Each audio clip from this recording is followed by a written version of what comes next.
mga kabutcher. Ito pala yung beef top side. Bali gagawin ko siyang cubes, tsaka i-slice ko siya ng para pang na dito, pang casserole. Yan, bali titrim ko muna siya mga kabutcher. Natanggalin ko itong mga puti-puti nito, yung mga taba-taba na yan, para talaga yung kulay niya, yung pulang-pula talaga. Kasi ayaw nila ng mga taba dito mga kabutcher. Babakbakin ko itong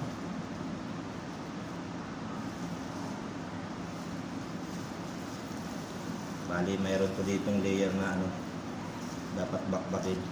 Pakita ko sa inyo. Ayan yan.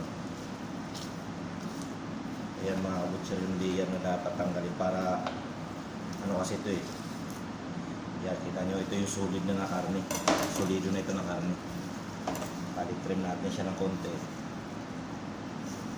Pagandahin natin yung ng karne niya, yung layer niya, para pag may slice.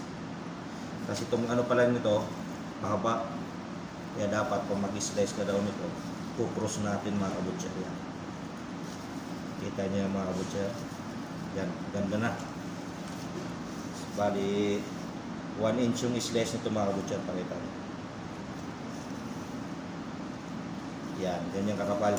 Bali di-display namin siya ng ganyan, di ba ang ganda?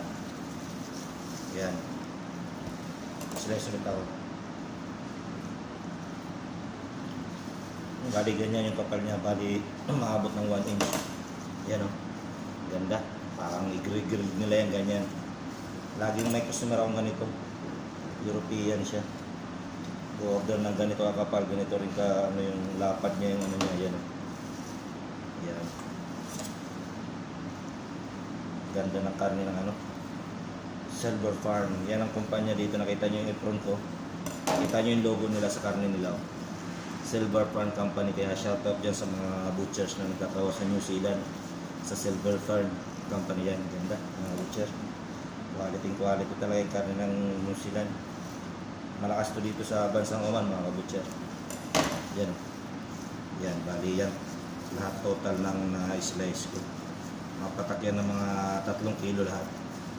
Diba? Ito wala na to, ito lang yung gusto niya.